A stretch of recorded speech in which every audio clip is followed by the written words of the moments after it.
Olá, bem-vindos ao curso de Java SE da Grande Porte. Eu sou o professor Nelson e vou te ensinar a programar em Java.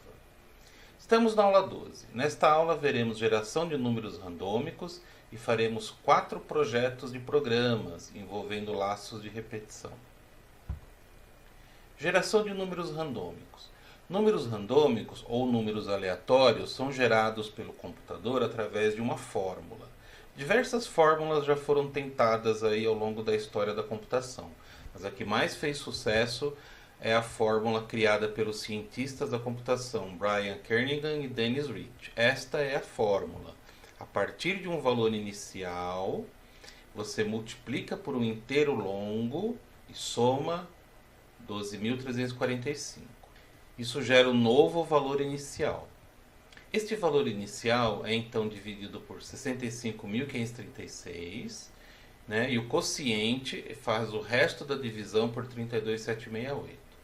O número randômico então gerado varia de 0 a 32.767. Essa fórmula tem as seguintes características, que são as características de uma boa fórmula. Não repetição. A sequência não pode estar em ciclo e não se repetir. Então, se você obtém uma sequência 1, 4, 7, 1, 4, 7, ela ficou em ciclo. Essa fórmula não tem isso. Uma boa distribuição numérica. Se a fórmula está gerando números randômicos entre 0 e 9, por exemplo, os números de zeros, uns, 2, etc., que ela gera devem ser aproximadamente iguais depois de um longo período de tempo. Isso significa que ele não é viciado em algum número. Ausência de previsão. Você não tem como prever qual será o próximo número, a não ser que você conheça a fórmula. Então, se você obtém 3, 6, 9, o próximo número tem que ser 12, mas essa fórmula não faz isso. Essa fórmula é utilizada em C, em C++, em Java. Mas vamos ver como que é em Java a geração de números randômicos. Em Java nós temos uma classe chamada random. Classe random, você precisa fazer o import Java útil random. E você então utiliza uma referência para um objeto da classe random, né? Random Maria Louca é igual a new random. Então esse new random gera um objeto da classe random e Maria Louca aponta para ele. Você precisa setar aquele valor inicial. Aquele valor inicial precisa ser um chute. A partir daquele chute, ele vai gerar os números randômicos. Esse valor inicial é chamado de semente, ou em inglês, seed. Então, nós temos um set seed para setar a semente. Mas qual é uma boa semente? Uma ideia é utilizar o horário, mas não o horário que a gente conhece. O horário que a classe date nos fornece. Então vamos dar uma adiantada aqui na classe date, né? Nós temos aqui que fazer o import, né? Java util date. E da classe date vamos fazer uma referência, né? Estou fazendo aqui uma referência coelho branco, new date. Coelho branco é uma referência para um objeto da classe date. A partir de coelho branco eu evoco o método getTime. O getTime me retorna quantos milissegundos se passaram do dia 1º de janeiro de 1970. É um número longo, né? Por isso que ele está aqui num long e a variável é semente. E esse número é que eu utilizo como semente. Então, mesmo que dia após dia eu rode esse programa no mesmo horário, comparado com o dia 1º de janeiro de 1970, a quantidade de milissegundos que se passaram dia após dia é diferente. Então, essa é uma boa estratégia para fazer a semente de randomização, né? Dá um set seed aqui. E como que eu gero os números randômicos, né? Você tem diversos métodos para gerar números randômicos. O nextInt te retorna um número inteiro randômico.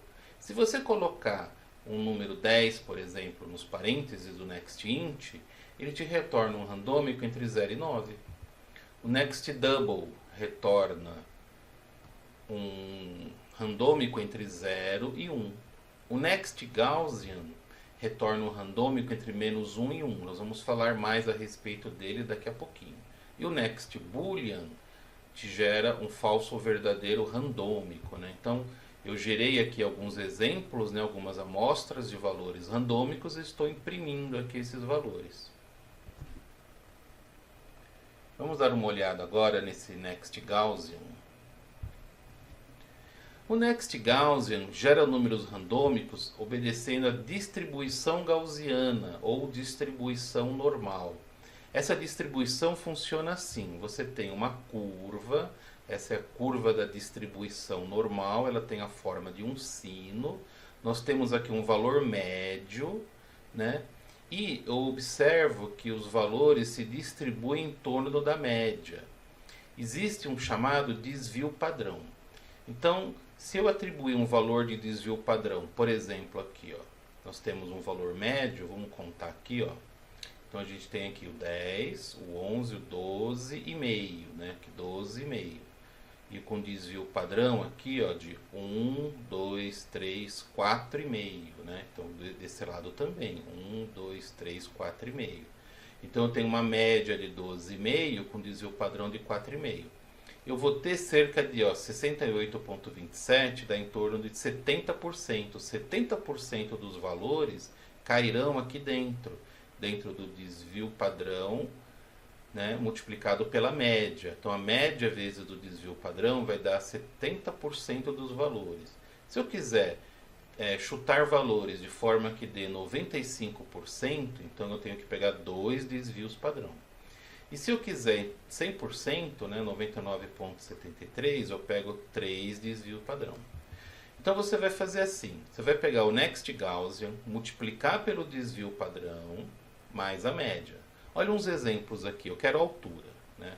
Eu quero que ele me chute alturas de pessoas. Então, qual é a altura média? Eu coloquei aqui que a altura média é 1,60 m. Qual é o desvio padrão? É mais ou menos 40 centímetros. Então, se eu pegar o Next Gaussian, multiplicar pelo desvio padrão, né, 0,40, somar 1,60 m, ele vai me gerar números que ficarão 70% dentro dessa faixa aqui.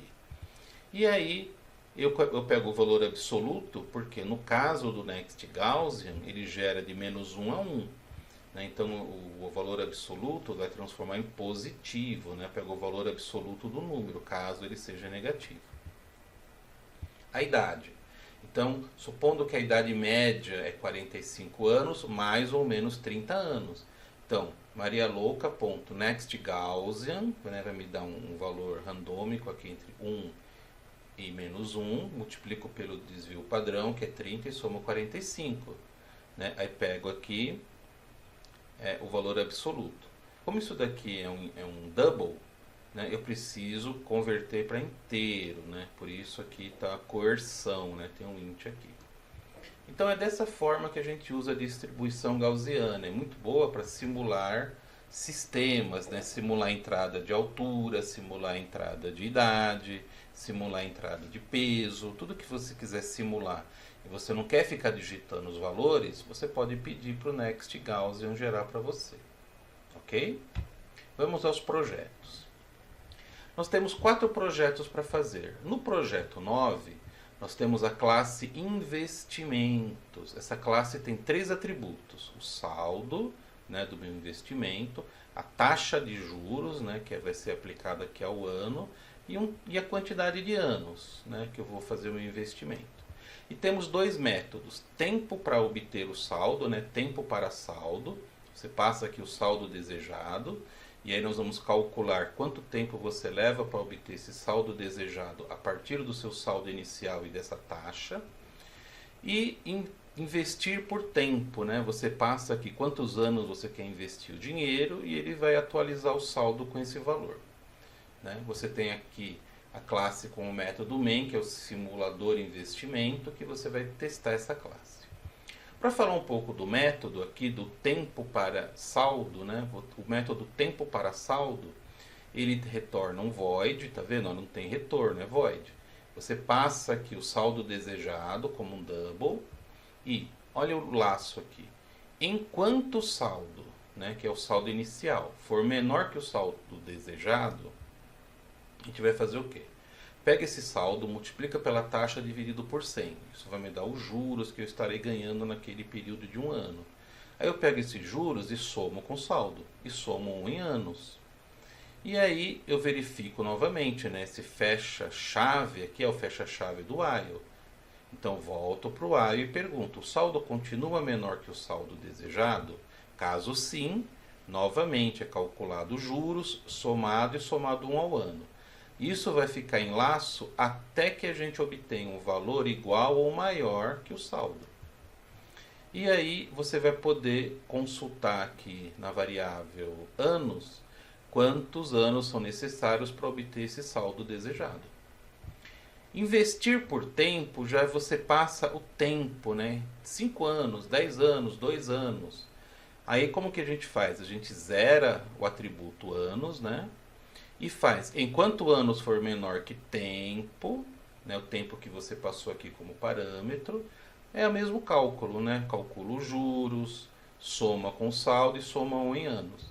Enquanto ele for menor, você vai ficar somando 1 aqui na variável anos, até que realmente você alcance o tempo desejado. E aí você pode consultar o saldo, que é o valor que você vai ter depois desse tempo. Ok? No projeto 10, nós temos que fazer a classe estatística, né? Nessa classe nós vamos receber vários números e nós vamos calcular a soma desses números, descobrir qual número é o maior e o menor, saber quantos números foram digitados, né? Então isso aqui vai ficar nesses atributos. Conforme você for recebendo os números, nós vamos atualizar esses atributos.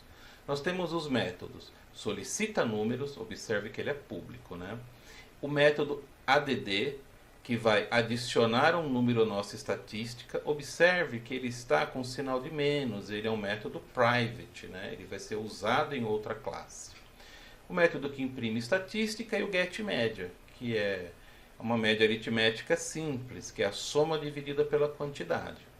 Você vai ter a classe testa números com o método main.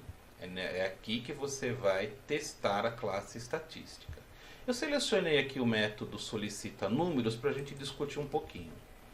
Nesse método solicita números, você cria aqui uma referência para a classe scanner system, né? Então você vai ler informações do teclado, né?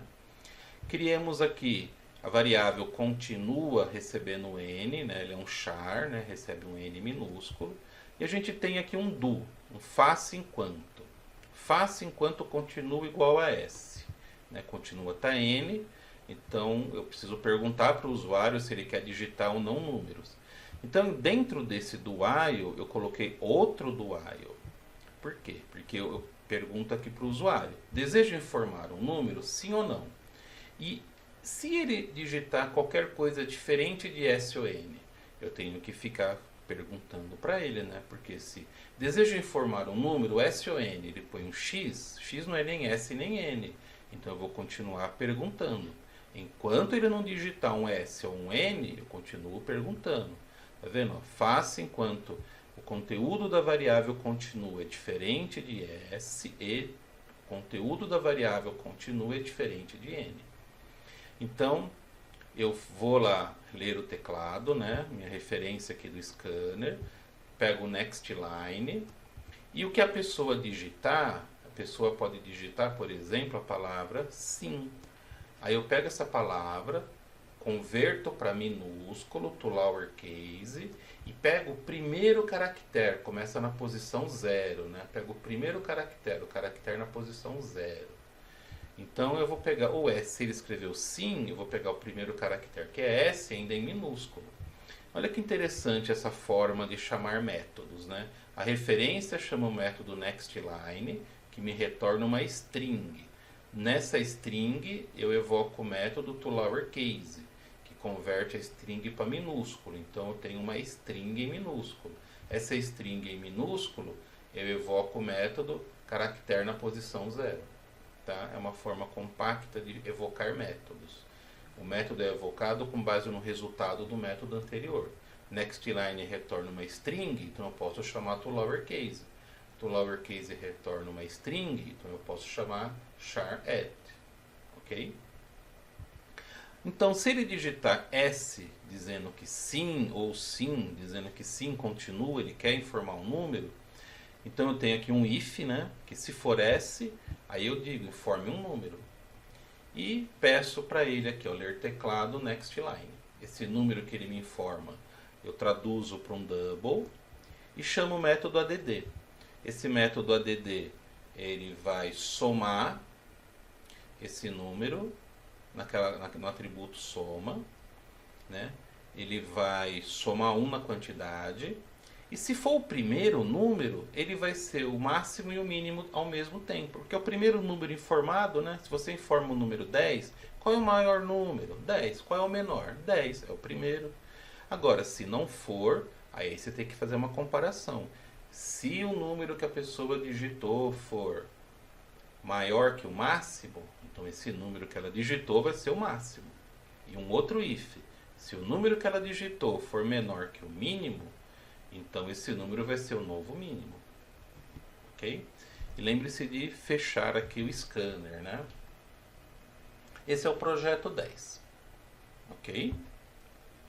O projeto 11 é interessante porque nós vamos realizar aqui diversas somas, né? Com exceção aqui da série 2, que é produto, porque multiplica, né? Nós temos aqui, ó, o atributo QTD parcelas, né? QTDE parcelas, que é a quantidade de parcelas que nós vamos somar da nossa série. E nós temos 5 séries, né? E vamos imprimir o resultado aí dessas séries. Cada método retorna o valor, né, que você pode estar imprimindo aqui. Nós temos aqui a classe calcula séries, que tem o método main, que vai criar uma instância aqui da classe séries. Então a série 1, ela retorna o quê? Eu quero saber quanto que é 1 mais 2 mais 3 mais 4, depende da quantidade de parcelas. Se a quantidade de parcelas que eu passo aqui no construtor da classe séries for 4, então eu vou somar até o número 4. Se for 1000, eu somo até o número 1000. O produto, né? Então, se a quantidade de parcelas for 4, eu vou fazer 1 vezes 2 vezes 3 vezes 4, né? Se for 10, eu fico multiplicando até o 10, né? É o famoso fatorial, né? A série 3. Então, eu vou fazer uma soma. 1 dividido por 1, mais 3 por 2, mais 5 por 3, mais 7 por 4. Observe que isso é uma fração, né? Em cima você tem o numerador e embaixo o denominador. O denominador cresce de 1 em 1. 1, 2, 3, 4. O numerador cresce de 2 em 2. 1 mais 2, 3. 3 mais 2, 5. 5 mais 2, 7. A série 4 é a mesma coisa, só que eu inverti. Eu coloquei aqui 1, 2, 3, 4 e 1, 3, 5, 7. Né? Eu inverti aqui o resultado da série 3. Né? O numerador aqui passa a ser denominador e vice-versa. A série 5, ele é 1, 2, 4, 8, né? 1, 3, 6, 9. Então, 1 vezes 2, 2. 2 vezes 2, 4. 2 vezes 4, 8. Né? De 2 em 2 multiplica aqui. Ó. Embaixo multiplica por 3. 1 vezes 3, 3. 3 vezes 3, 9. 3 vezes 9 é 27. Mas observe que 1 dividido por 1 é positivo. Depois 2 por 3 é negativo. Depois 4 por 9 é positivo. Depois 8 por 27 é negativo. O sinal muda mais, menos, mais, menos, mais, menos. Né? Quero ver como você vai fazer aqui, tá? Então, eu separei aqui 3 séries para a gente discutir um pouquinho a lógica, né? Então, um é tranquilo. Você tem que somar números até a quantidade de parcelas que foi informada. Aqui nós temos a série 1. Então, nós temos a variável soma, que começa valendo 0. E aí a gente vai fazer um for, né? Um for. O i começa valendo 0, enquanto o i for menor que a quantidade de parcelas e mais mais. Então eu tenho um for que vai variar de 0 até a quantidade de parcelas menos 1, que vai dar a quantidade de parcelas. Para cada valor gerado pelo i, eu somo a variável soma. Então tudo bem, vai começar somando 0, mas 0 é elemento neutro, né? 0 não tem problema, eu posso somar. Então, o resultado desse for vai ser a soma desses números. Agora, olha a multiplicação. Aqui na multiplicação, né, no produto, que é a série 2, eu não posso fazer o produto valer 0. Porque se eu começar o produto aqui com 0, como eu fiz aqui com soma igual a 0, vai dar tudo zero, porque 0 vezes qualquer número é 0. Então eu comecei aqui com 1. E o int também, né? Tem que começar aqui com 1. Se você começar com 0, vai zerar. Então, e o i, então, tem que ser menor ou igual à quantidade de parcelas, né? E aí você multiplica o produto por i. I começa valendo 1 e o produto fica valendo 1. 1 vezes 1 dá 1. Aí soma mais 1 dá 2. Então você vai fazer 1 vezes 2, vezes 3, vezes 4. No final você retorna aqui o produto. A série 3 é aquela do numerador e do denominador, né? Então eu criei aqui soma, uma variável para numerador e uma variável para denominador, né? Então o i varia de 0 até quantidade de parcelas menos 1, né? Que é menor que quantidade de parcelas. Soma vai ser o numerador dividido pelo denominador, né? Acumula, né, mais igual, né? O numerador dividido pelo denominador. O numerador tem que somar de 2 em 2. Então você tem aqui o numerador mais 2. O denominador é de 1 em 1. Né? Então 1, 2, 3, 4. Né? Então mais 1. Então, tá vendo? Ó? O numerador soma 2, o denominador soma 1. No final desse for, a variável soma vai ter o resultado dessa soma. Ok? Finalmente, no projeto 12, nós temos que fazer uma pesquisa, né? Nós temos aqui a quantidade de pessoas que serão pesquisadas. Eu quero saber quem é a pessoa mais alta, quem é a pessoa mais baixa, qual é a média da altura, quais são as 3 pessoas mais velhas, mais velho 1, 2 e 3, né? E qual é a idade média dessas pessoas. Nós temos aqui que simular a entrada, então nós não vamos digitar, nós vamos usar aquele Next Gaussian para simular valores de altura e idade. E nós vamos depois imprimir a pesquisa de acordo com o layoutzinho passado lá na apostila. E a classe faz pesquisa, né, vai utilizar a classe pesquisa para fazer uma pesquisa. Eu coloquei aqui o construtor porque, como nós temos que pegar as 3 pessoas mais velhas, pelo menos 3 pessoas deverão ser pesquisadas, né? Então, você no construtor da classe pesquisa, você recebe quantidade de pessoas. Se essa quantidade for menor que 3, a gente força 3. Tem que ser pelo menos 3. Né? Se não, é a quantidade de pessoas que foi passada mesmo. Nós vamos considerar o mais velho 1, 2 e 3 como 0, e a mais alta como 0 e a mais baixa como 9.9. Por quê? Porque qualquer altura que vier vai ser mais alta que 0 e vai ser mais baixa que 9.9. Então a primeira pessoa que entrar em consideração aqui, a primeira altura que a gente vai entrar em consideração, será ao mesmo tempo a mais alta e a mais baixa. É por isso que a gente carrega aqui os valores ao contrário, né? O valor mais alto você põe o menor valor e o mais baixo você põe o maior valor. Então, lá para você saber a altura, né? Se a altura que veio for maior que a pessoa mais alta, então a pessoa mais alta passa a ser essa altura aqui que foi informada. E aí não põe else, é outro if, né? E aqui, se a altura for menor que a altura da pessoa mais baixa, então a pessoa mais baixa passa a ser essa altura. Ok? Então não tem else aqui entre esses dois ifs. E o lance do mais velho, né? Então você faz assim. Se a idade for maior que o mais velho de todos, que é o mais velho 1, o que a gente faz? Quem era mais velho 3, não é mais velho 3 agora. O mais velho 2 passa a ser o mais velho 3. O mais velho 1 passa a ser o mais velho 2. E essa idade que veio passa a ser do mais velho 1. É como se fosse assim, todo mundo deu um passinho para trás. Quem estava em terceiro lugar morre, quem estava em segundo vai para terceiro. Quem estava em primeiro vai para segundo e a nova idade vai para primeiro. Agora, se essa idade não for maior que o mais velho 1, pode ser maior que o mais velho 2. Então a gente faz um else e um outro if. Se a idade for maior que o mais velho 2, né? Então o mais velho 3 passa a ser quem era o mais velho 2 e o mais velho 2 passa a ser essa idade. Mas também pode ser que não seja isso. Então você tem que perguntar se a idade é maior que o mais velho 3. Caso seja, o mais velho 3 é que passa a ser a idade. Interessante essa lógica, né? É isso, pessoal. Os próximos passos são: leia a apostila dessa aula, faça os exercícios propostos e continue assistindo às nossas aulas. Lembre-se sempre de contar para os seus amigos sobre as nossas aulas. Bons projetos e até mais!